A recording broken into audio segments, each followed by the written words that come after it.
Good morning everyone. Welcome to the YouTube platform of daily career group. मेरा नाम है दीपक महाजन और आप देख रहे हैं weekly session of current affairs. आज का जो हमारा सेशन रहने वाला है उसमें हम कवर अप करने वाले हैं 16 ऑफ अक्टूबर से लेके 22 ऑफ अक्टूबर तक के कुछ इंपॉर्टेंट करंट अफेयर्स। जो आज का सेशन हमारा रहने वाला है उसमें सबसे पहले हम कवर अप करने वाले हैं कुछ एक मेजर करंट अफेयर्स जिनको हम इन डेप्थ स्टडी करेंगे।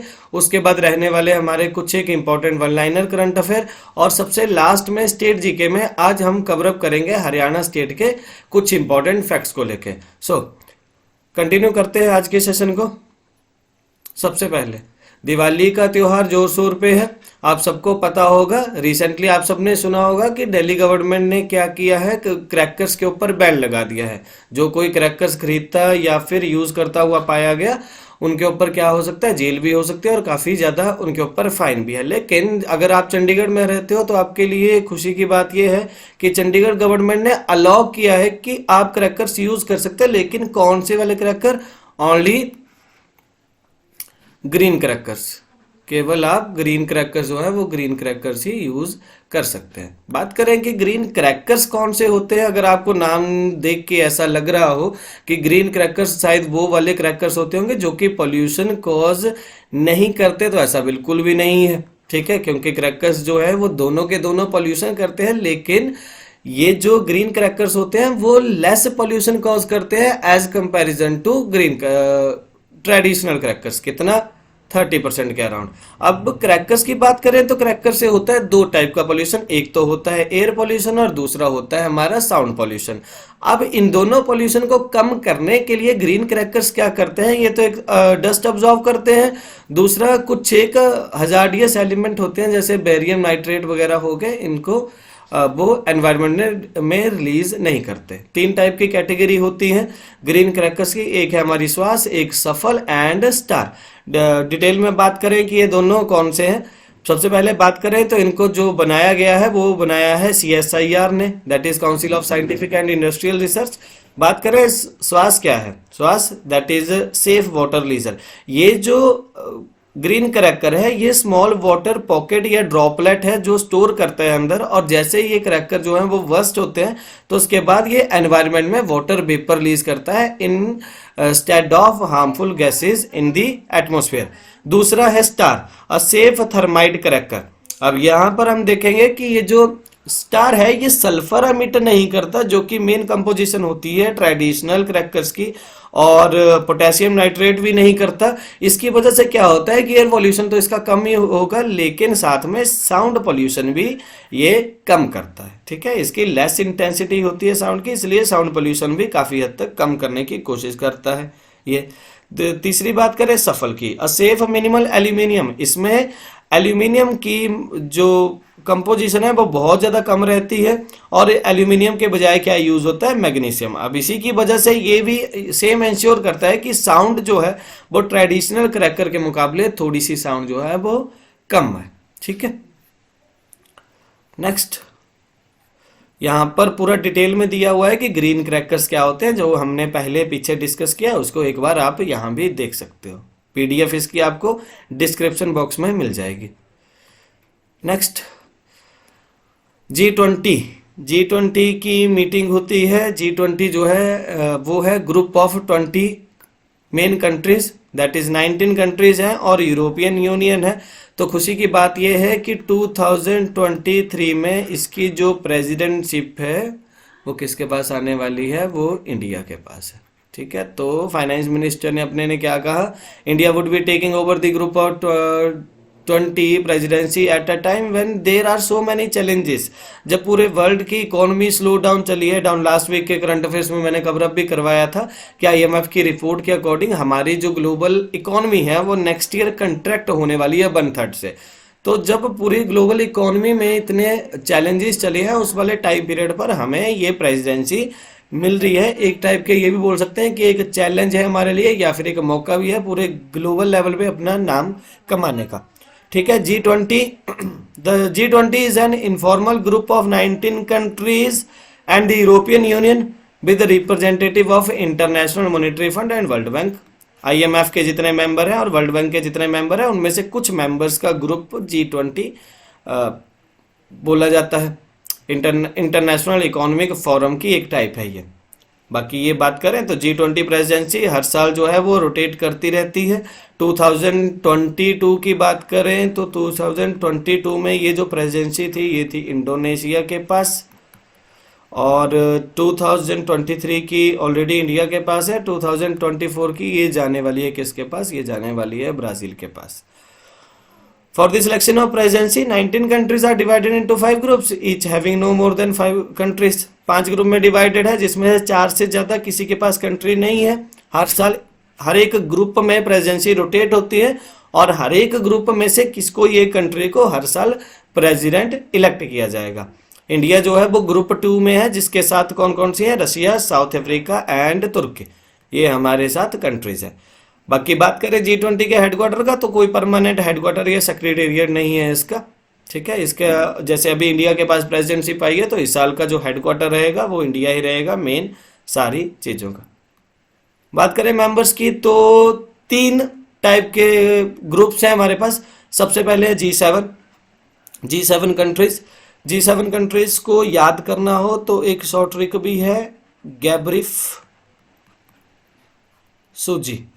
गैब्रिफ सूजी से आप याद कर सकते हो। जी से आ जाएगा जर्मनी, ई से आ जाएगा आपका इंग्लैंड, ई से आ जाएगा आपका ई से आएगा जर्मनी, BRI से ब्रिटेन, F से आएगा फ्रांस, C से आएगा आपका कनाडा, U से आएगा आपका United states of America, J से जापान एंड I से इटली। गैब्रिफ सूजी G7 कंट्रीज। इसमें रशिया भी अगर मिला दे तो इसको G8 बोलेंगे हम, और इसमें रशिया के अलावा ये वाली सारी कंट्रीज में मिला दे तो टोटल इसमें कितनी बनती है, G20, ठीक है।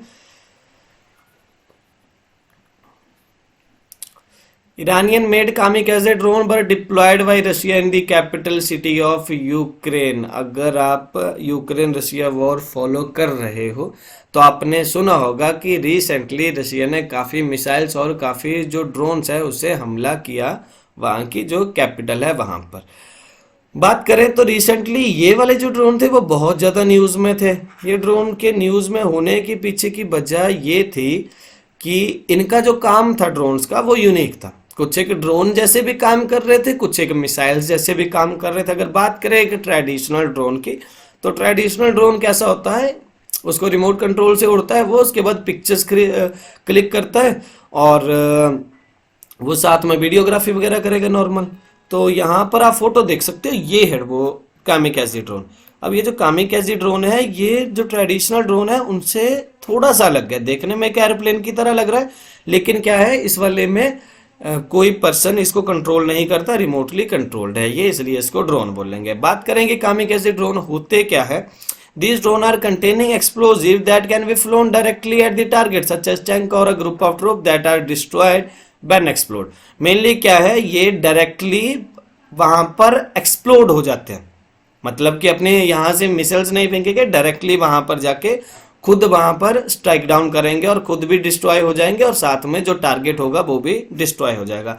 इसके साथ साथ और क्या काम करते हैं, इसके अलावा वो पिक्चर्स भी क्लिक करके देंगे, पिक्चर्स क्लिक करेंगे, वीडियोग्राफी करेंगे और सर्वर को वापस वो करेंगे, टारगेट को डिस्ट्रॉय करेंगे और अगर जरूरत पड़ी तो खुद भी डिस्ट्रॉय हो सकते हैं। बात करें कि कामिकाज़े ओरिजिनेट कहाँ हुआ है, तो नॉर्मली बात करें तो ये ईरान ने बनाए हैं, रशिया की खुद की नहीं है, ये ईरान द्वारा मेड है। ईरान में इन्हीं वाले जो ड्रोन है इनको शाहिद 136 के नाम से जाना जाता है, ठीक है, शहीद या फिर शाहिद 136 के नाम से जाना जाता है। लेकिन इनका नाम रशिया में कामिकाज़े भी है सेम। बात करें कि कामिकाज़े नाम कैसे पड़ा, अब इसका नाम शहीद से कामिकाज़े चेंज किया है। तो वर्ल्ड वॉर 2 के टाइम पीरियड पर जापान का एक ग्रुप था, जापान की एक बोल सकते हैं कि रेजिमेंट थी जिसका नाम कामिकाज़े था। अब कामिकाज़े पायलट का क्या काम था, ये भी प्लेन थे जो जाते थे, ये टारगेट को डिस्ट्रॉय करेंगे और जरूरत पड़ी तो टारगेट के ऊपर खुद स्ट्राइक डाउन करके खुद को भी अटैक करेंगे। तो बेसिकली क्या बोल सकते हैं कि बेसिकली कामिकाज़े क्या थे, कि सुसाइड बॉम्बर जैसे थे जो कि टारगेट को डिस्ट्रॉय करेंगे और साथ साथ में खुद भी साथ में शहीद हो जाएंगे। इसी वजह से इसका नाम शहीद भी है और कामिकाज़े भी है, क्योंकि कामिकाज़े उस वाले रेजिमेंट का नाम था, जो कि वर्ल्ड वॉर टू के टाइम पीरियड पे यूनाइटेड स्टेट्स के अगेंस्ट लड़ रहे थे।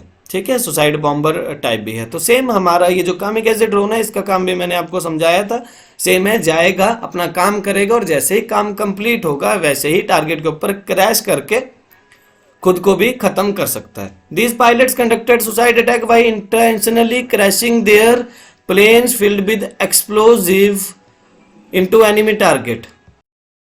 तो जैसा कि यहाँ पर लिखा हुआ है कि ये जो पायलट थे जानबूझ के सुसाइड अटैक करेंगे by intentionally crashing their planes filled with explosive into enemy targets. बात करें एडवांटेजेस क्या क्या है इसकी कामिकाज़े ड्रोन्स की। This drone provide a greater advantage as there is no risk of losing the operator unlike the world war two Japanese kamikaze. World war two के time period पे हमें जापानीज सोल्जर्स भी loose करने पड़े थे, लेकिन ये अगर ड्रोन है तो ड्रोन से किसी पर्सन को लूज करने की कोई प्रॉब्लम नहीं है। नेक्स्ट,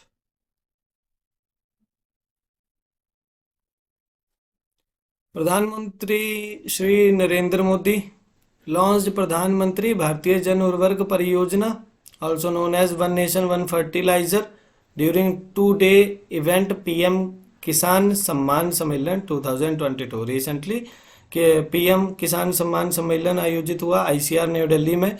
तो इसमें एक इन्होंने नई स्कीम लॉन्च की, स्कीम का नाम है वन नेशन वन फर्टिलाइजर। इस स्कीम के अंडर क्या है कि कंट्री हमारी एक है तो फर्टिलाइजर भी एक ही कंपनी के अंडर होने चाहिए। अभी आप अगर फर्टिलाइजर खरीदते हो, आपकी एग्रीकल्चर आपके परिवार का अगर एक हिस्सा है, तो आपने देखा होगा कि जितने भी फर्टिलाइजर्स हैं वो अलग अलग ब्रांड के अंडर आते हैं। लेकिन रिसेंटली गवर्नमेंट ने कई इनिशिएटिव के द्वारा जितनी भी फर्टिलाइजर कंपनी है उन सबको सब्सिडाइज कर रहे हैं, वो केवल एक ही कंपनी के अंडर का, और कंपनी का नाम क्या रहेगा, भारत।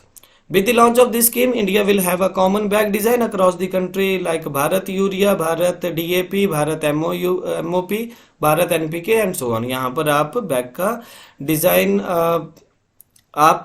का डिज़ाइन देख सकते हो, कहीं भी हो सकता है, आपने अगर देखा होगा कि यहाँ पर ये जो भारत यूरिया या भारत डीएपी, भारत एमओपी, ये जो डिफरेंट टाइप के फर्टिलाइजर्स हैं, इनके बैग के डिज़ाइन अवेलेबल है। इसी के अंडर क्या रहेंगे, सारे जितने भी बाकी सारे फर्टिलाइजर्स हैं वो सारे के सारे इसी के अंडर रहेंगे।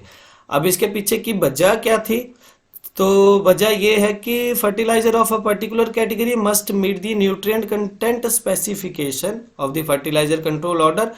देर is no product differentiation among different brands for this type of fertilizer. कोई डिफ्रेंशिएशन नहीं होगी, एक पर्टिकुलर कैटेगरी का फर्टिलाइजर है तो वो एक ही ब्रांड के अंडर रहेगा। ऐसा नहीं होगा कि एक पर्टिकुलर ब्रांड जो है वो कुछ और क्लेम कर रही हो और दूसरे वाली जो है वो कुछ और क्लेम कर रही हो। इसकी वजह से क्या होगा, हमारा जो प्राइसेस हैं वो भी काफ़ी हद तक कम रहेंगे, और ब्रांड जो प्रेफरेंस रहती है उसकी वजह से जो प्राइस हाइक होती है वो भी काफ़ी हद तक कम होगी। नेक्स्ट, रिसेंटली आपने देखा होगा 2017 में ग्रेविटेशनल वेव्स डिटेक्ट की थी कुछ साइंटिस्ट ने, जिनको नोबेल प्राइज भी मिला था बाद में ग्रेविटेशनल वेव डिटेक्ट करने के लिए। तो उनके साथ ही उन्होंने एक अनयूजुअल जेट स्ट्रीम इन्होंने एक डिटेक्ट की, और क्लेम कर रहे हैं वो कि उसकी स्पीड जो थी वो स्पीड ऑफ लाइट से ज़्यादा थी। तो आइंस्टाइन की थ्योरी ऑफ रिलेटिविटी ये वाले कंसेप्ट को निकालती है कि कोई भी जो चीज़ है वो स्पीड ऑफ लाइट से ज़्यादा ट्रैवल नहीं कर सकती। तो बात करें अगर ये ऐसा हुआ था तो ये हुआ कैसे, can an object be faster than light, no, कोई भी ऑब्जेक्ट जो है वो फास्टर देन लाइट मूव कर ही नहीं सकता। ये केवल तभी पॉसिबल हो पाता है जब किसी चीज की वेलोसिटी जो है वो लाइट के बहुत ज्यादा नियर है, लगभग लाइट के बराबर है, और वो हमारी तरफ आ रहा हो, towards us with the velocity that is very close to light's velocity. Mostly black hole are responsible for producing such fast moving material. Normally क्या होता है, ब्लैक होल ही प्रोड्यूस करते हैं, लेकिन यहाँ पर क्या है, एक न्यूट्रॉन स्टार जो है, दो न्यूट्रॉन स्टार जो थे वो कोलाइड किए थे आपस में, और उसके बाद जो वेव्स प्रोड्यूस हुई थी वो ये थी। यहाँ पर आप डायग्राम दे सकते हो, दो न्यूट्रॉन स्टार्स हैं, ये आपस में क्रैश किए थे, क्रैश करने के बाद इन्होंने ग्रेविटेशनल वेव्स तो प्रोड्यूस करी, लेकिन जो जेट स्ट्रीम्स इन्होंने वो की, मतलब जो ऑब्जेक्ट इन्होंने रिलीज किया या पार्टिकल्स एमिट किए जिनकी वेलोसिटी देखने को लगती है कि लाइट से ज़्यादा है, वो कुछ इस तरीके से उन्होंने सेंड किए थे। Neutron star are the stellar corpse left behind after a star has undergone a supernova explosion and is the end of its life time. किसी भी स्टार का लाइफ टाइम खत्म होने के बाद जब उसमें सुपरनोवा एक्सप्लोजन होता है तो उसके बाद जो रहता है उसको न्यूट्रॉन स्टार बोलते हैं। They are extremely dense containing more mass than the sun in a sphere that a few tens of kilometre wide. Sun से ज़्यादा बड़े होते हैं लेकिन फिर भी ये, और डेंसिटी इनकी बहुत ज़्यादा रहती है। नेक्स्ट, तो आपने अगर रिसेंटली सुना होगा कि लोथल, जो कि गुजरात की एक बहुत इंपॉर्टेंट जगह है, वहां पर नेशनल मैरीटाइम हेरिटेज कॉम्प्लेक्स बन रहा है। तो प्रधानमंत्री श्री नरेंद्र मोदी ने इसकी जो कंस्ट्रक्शन है उसको रिव्यू किया वीडियो कॉन्फ्रेंसिंग के जरिए। तो इम्पोर्टेंट क्या है, सबसे पहले तो ये कि मैरीटाइम हेरिटेज कॉम्प्लेक्स बनने जा रहा है लोथल में। बात करें लोथल में ही क्यों बन रहा है, तो लोथल जो है वो हमारी सबसे ancient civilization that is Indus valley civilization का मेन ट्रेड सेंटर हुआ करता था उस वाले टाइम पीरियड पर। ठीक है, ये क्या था, ये मेन ट्रेड सेंटर था। Lothal was one of the southernmost site of the Indus Valley civilization, located in the Bhal region of what is now the state of Gujarat. The port city is believed to have built around 2200 BC, that is के लगभग ये रख लो कि आज से 4500 साल पहले के करीब ये वाली साइट बनाई गई थी। मेन हमारा ये बीड्स यहाँ पर या फिर मोती यहाँ से ट्रेड होते थे, जेम्स यहाँ से ट्रेड होते थे, ऑर्नामेंट जो थे वो वेस्ट एशिया और अफ्रीका तक के ट्रेड किए जाते थे। बात करें, National Institute of Oceanography in Goa discovered marine microfossil salt gypsum crystal at a site indicating that a sea water once filled the structure and it was definitely a dockyard. Lothal वाले में क्या अपने को देखने को मिलता है, एक आर्टिफिशियल डॉकयार्ड। बात करें डॉकयार्ड क्या होता है, तो आपको मैं इमेज दिखा देता हूँ। यहाँ पर ये वाली जो जगह देख रहे हो हम इसको बोलते हैं डॉकयार्ड। तो ये जो इंडस वैली के टाइम पीरियड पर ये जो चीज़ मिली थी, तो ये जो चीज़ मिली थी यहाँ पर एविडेंस सजेस्ट करते हैं कि यहाँ पर किसी टाइम जो सी वाटर था वो फिल करता था, मतलब कि यहाँ से समुद्र से सारी की जितनी भी नावें थी वो यहाँ तक आती थी और यहाँ पर आके उनको यहाँ से वो मेन ट्रेड सेंटर बनते थे, यहाँ पर इनको सामान वगैरह यहीं पर शिप करते थे इनके अंदर। तो ये होता है डॉकयार्ड। तो इकलौती इंडस वैली की इकलौती जगह थी जहाँ पर आर्टिफिशियल डॉकयार्ड मिला है हमें, वो है था Lothal. Okay, Lothal was nominated in April 2014 as UNESCO world heritage site, लेकिन अभी तक ये पेंडिंग पड़ा है, टेंटेटिव लिस्ट में है, अभी तक यूनेस्को हेरिटेज साइट का टैग इसको नहीं दिया गया है। बात करें कि ये जो नेशनल मैरीटाइम हेरिटेज कॉम्प्लेक्स बनने वाला है इसमें क्या क्या है। The project begin in March 2022, इसी साल शुरू हुआ है ये। Will have several innovative feature such as Lothal mini recreation, Lothal को दोबारा से रिक्रिएट किया जाएगा, which recreate Harappan architecture and lifestyle through immersive technology. Beside 4 theme parks, memorial theme park, maritime and navy theme park, climate theme park and adventure and amusement theme park, 4 type के अपने को park देखने को मिलेंगे यहाँ पर। It will also have the world's tallest light house museum, 14 galleries highlighting India's maritime heritage starting from Hadappan time till today, as well as coastal states pavilion displaying the diverse maritime heritage of the Indian state and union territory। तो एक type का museum भी देखने को मिलेगा, complex भी देखने को मिलेगा, मैरीटाइम जो लाइफ है वो अपने को देखने को मिलेगी, और दूसरा फिर से ये वाला जो टाइम पीरियड था लगभग 4-4,500 साल पहले, जो ये बहुत बड़ी सिटी होती थी लोथल, इसको दोबारा से रिक्रिएट करने की कोशिश की जाएगी। Next, over 41.5 crore Indians came out of multi-dimensional poverty in 15 years। UNDP की एक रिपोर्ट आई है, इस रिपोर्ट में बोला है कि लगभग 41.5 करोड़ इंडियन जो है वो एमपीआई से बाहर आ चुके हैं। एमपीआई क्या है, मल्टी डायमेंशनल पॉवर्टी इंडेक्स जो है उसमें मल्टी डायमेंशनल पॉवर्टी से नीचे आ चुके हैं। बात करें कि और क्या क्या है रिपोर्ट में। As many as 41.5 crore people exited poverty in India during the 15-year period.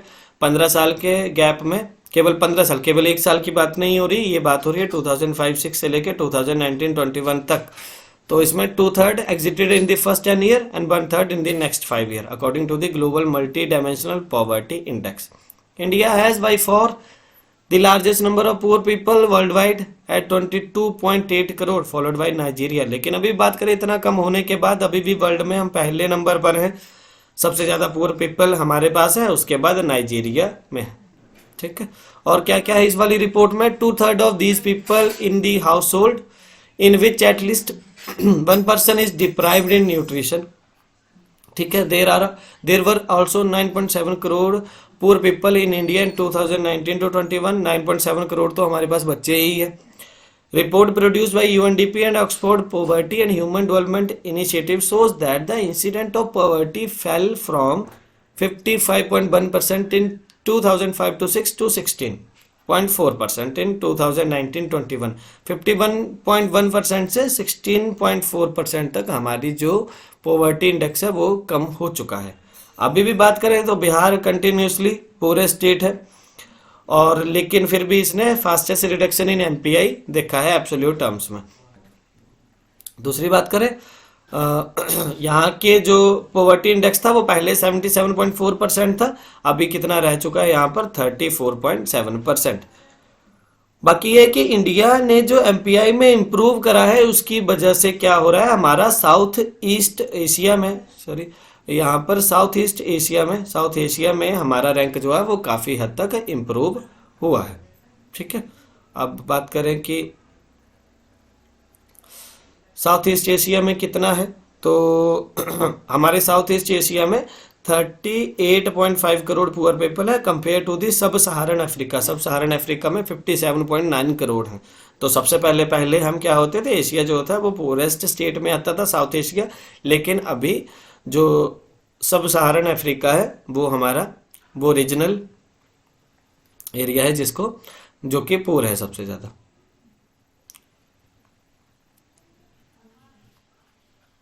तो बात करते हैं अब कुछ एक important one liner current affairs की। तो conservative leader Ulf Kristersson was elected Sweden new prime minister. Sweden के नए प्राइम मिनिस्टर बने हैं, यहाँ पर आप देख सकते हो Ulf Kristersson. Jyoti Yerraji became the first Indian to go under 13 second 12.82 second in the women's 100-meter hurdle at the 61st National Open Athletics at Bengaluru. Bengaluru में नेशनल ओपन एथलेटिक्स हुए थे। इन्होंने रिकॉर्ड दर्ज किया है कि पहली इंडियन है जिन्होंने 12.82 सेकंड में 100 मीटर हर्डल्स जो थे वो कंप्लीट किए।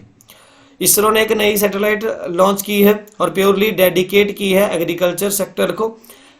प्रोग्राम के नाम क्या था, Bharat Krishi satellite programme. Minimum of 2 satellite will be needed to guarantee adequate coverage of the entire agriculture area of the country. 2 satellite चाहिए, और जो सैटेलाइट है उसको ओन कौन करेगा, department of agriculture, government of India and not by ISRO. ISRO केवल launch कर रही है, इसरो जो है इसका ऑनर नहीं रहने वाला है।